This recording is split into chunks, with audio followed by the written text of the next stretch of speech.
Welcome back to my channel. Today we're sketching a cute fat little cat sitting under a mushroom.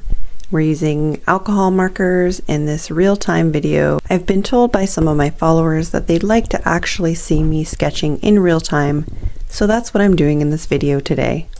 If you have any questions about anything I'm doing, or if you have a request for a video, drop them in the comments below. So first we're starting off with some basic shapes. I'm using the lightest alcohol marker that I have instead of using a pencil and having to erase it later. This can sometimes be hard to see on camera, especially since I'm using a really light color, but it's really important to get your basic shapes down before you start sketching. I find that it really helps me to visualize my drawing before I get started. And if I happen to make a mistake, it is the lightest color that I have available and it will just blend right into the background. You won't really see it and it'll just look like sort of the chaos of the drawing anyways, so I don't really worry about making any mistakes at this point. This is just the first stage, so as you enjoy this drawing I will pipe in and out and give some tips, talk about what I'm doing and any techniques that I do throughout the video.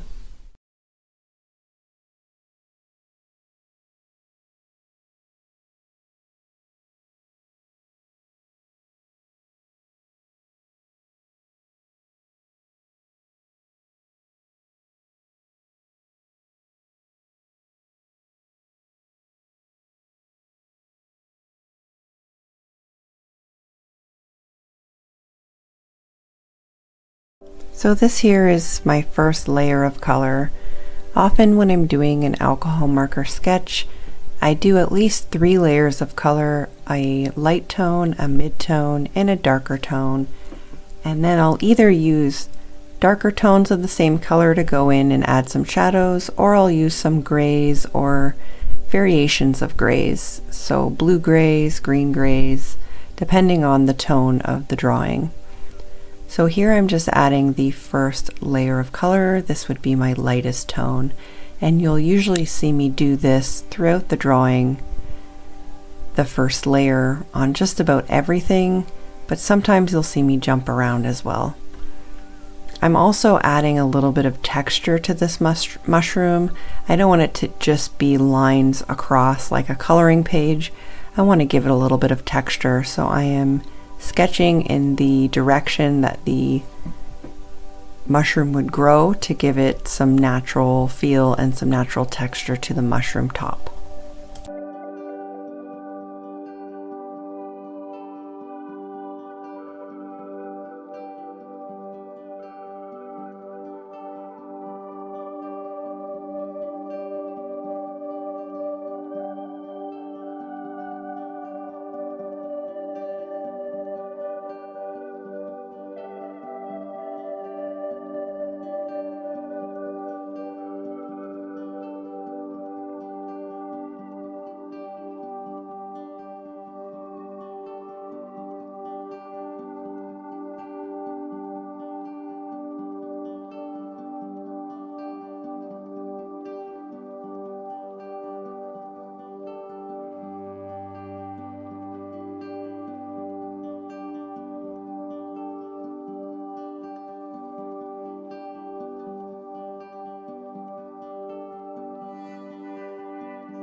Now I'll be going in with my mid-tone alcohol marker and adding another layer so that my light color is peeking through the top, and I often use this in order to get a light, medium, and dark, sort of how the light hits the mushroom. So I'll leave the top and part of the side a little bit lighter, and I'll get darker as it goes towards the left, as if the light is coming from the top.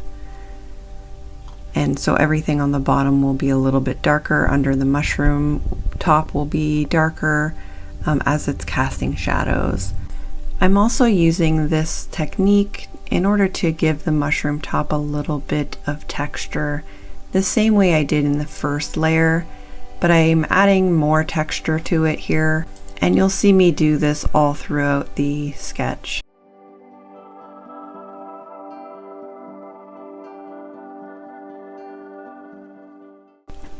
And here you'll see me go back in with the lightest color and try to blend up those marker lines a little bit, give it a little more definition. And again, adding some texture, blending out those markers, and just layering and layering.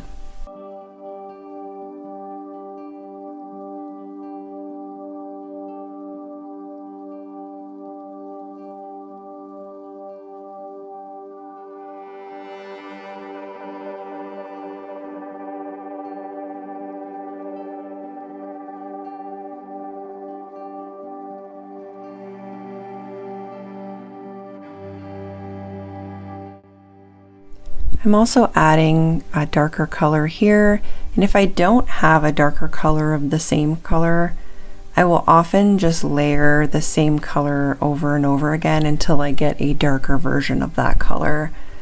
So if you don't have a darker version, that's a good way to get a darker version, or you can blend another color with it to give it a little more depth, but I'm also adding a little bit of texture here.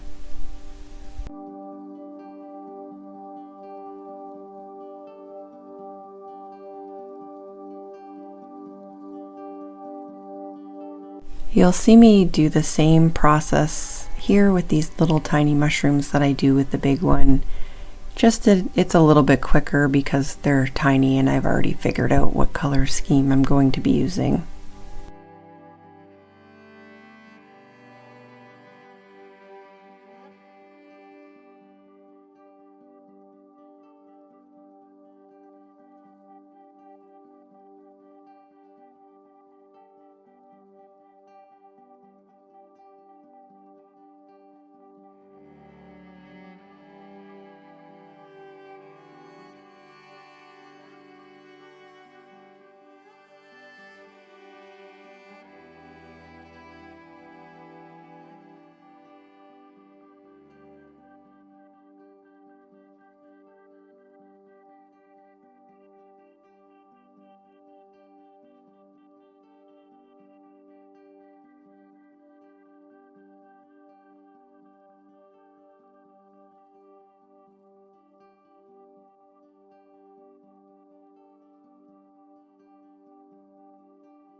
Now I'll be working on the fat little kitty cat in this sketch, and I know that I want him to be black, so I'm starting with a darker gray color in order to get that deepest dark to make it look sort of black. But one of my tips for when I'm doing sketches of something that's black is to use a lot of grays. So what you can do is use the gray tones to pick up the highlights on the black, otherwise you just end up with a big black blob of something. So if you're, anything you're sketching, wherever the light hits it, you want that lightest gray to be sort of your highlight, and then you'll get darker tones as you get darker into the shadows, and then it'll give your sketch more dimension. It'll make it look like, it won't look so flat, it won't look just like a big black blob of something. And as I get further into the sketch, you'll see what I mean.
So here you'll see me add the second layer of grays, a little bit of a darker gray to this cat to start giving him some dimension.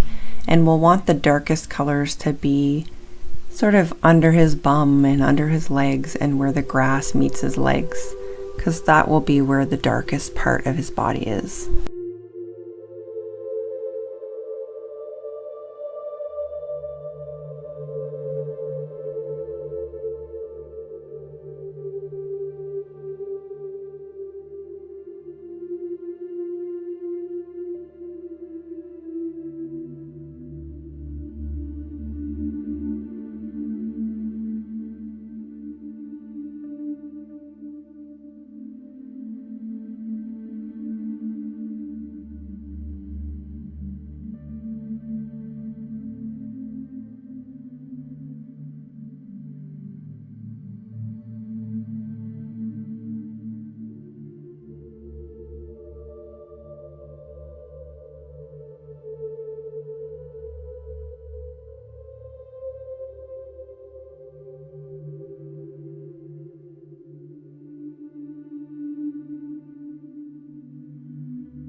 I always love doing the darkest part of a grassy area because it really makes the grass start to come together, and I don't know what it is about the darkest color of a green, of the greens that I use. Like everything else I do, I have a light, a medium, and a dark tone, and when I start using the darker colors, it really starts coming together. I don't know why, it's just something I love a lot about sketches, is adding the grass and the greens.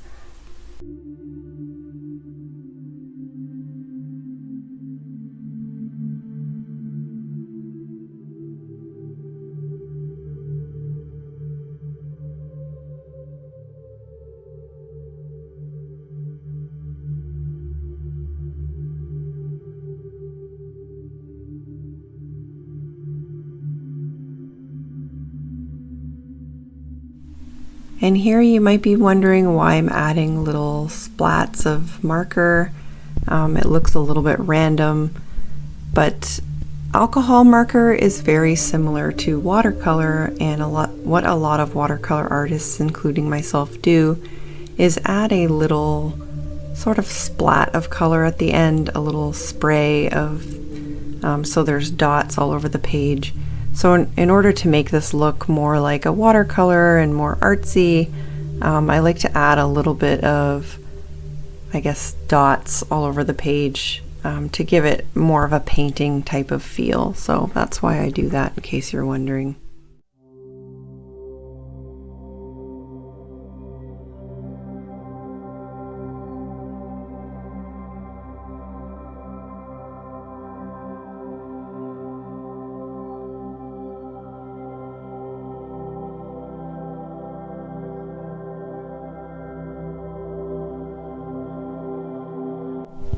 And here you can see that I'm starting to add some shadows.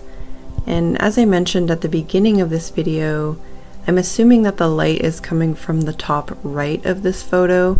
So everything on the left bottom would be darker because the light is coming from the top right.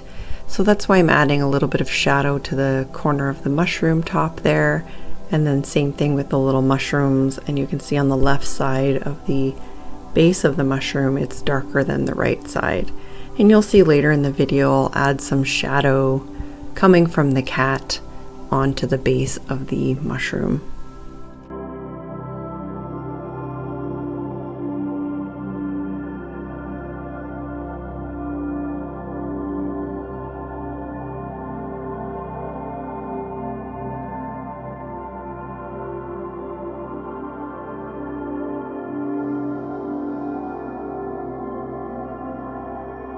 Whenever you see me pull out the paint pen, the Posca pens, that usually means I'm getting close to being done. But in this video, I'm actually not that close to done yet, so usually it's the last thing I do, but I really wanted this sketch to look like a sort of field of like natural flowers, wildflowers, that sort of thing. So I'm doing a lot of extra sort of dots and little highlights and things like that. You'll also see me add a little bit of texture to this mushroom, adding a couple of little white dots here, and you'll see me add some highlighted bits as well throughout the sketch.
I always love adding little dots of color as if there's flowers growing.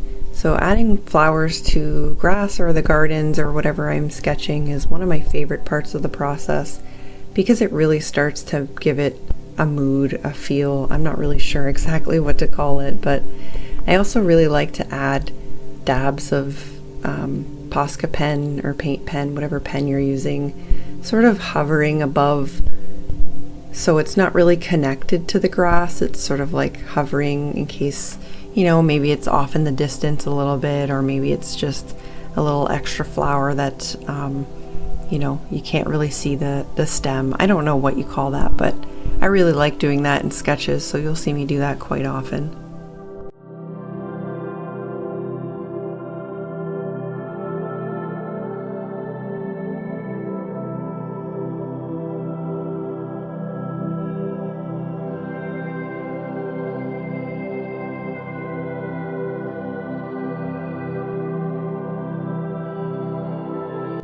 So this is where I decided to take my FINELINER. This is a micron pen I'm using just to add a little bit of extra definition. This one wasn't originally intended to have any ink in it, but I don't know, sometimes I just want to add things and I just want to add them. I don't really have any rhyme or reason to it, but often when I'm doing an ink sketch I will take out my my FINELINERs and do a darker line under something that has a shadow, and that's kind of what I'm doing here, just defining areas that I think need to be defined a little bit more and to add a little bit of texture. So sometimes I'll add some dots here and there just to make it look a little grittier, or you know, something like that. So often you'll see me put some FINELINER under a shadowed area, and that's what I was doing with the mushroom there.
So we're just about finished this sketch. I'm adding the final little details, adding some little hair or fur, whatever, to this fat little kitty, and adding, you know, a couple little bits of texture to the grass with my FINELINER.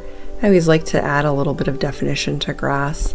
I feel like the more layers you have, the nicer it looks to a certain extent, and knowing when to stop is obviously important as well. But anyways, I'm adding a couple little final details here. If you have any questions, please leave them in the comments, and don't forget to like and subscribe if there's anything that you want to see. I'm always open to new video ideas. I hope you enjoyed this sketch. Have a good day and stay creative.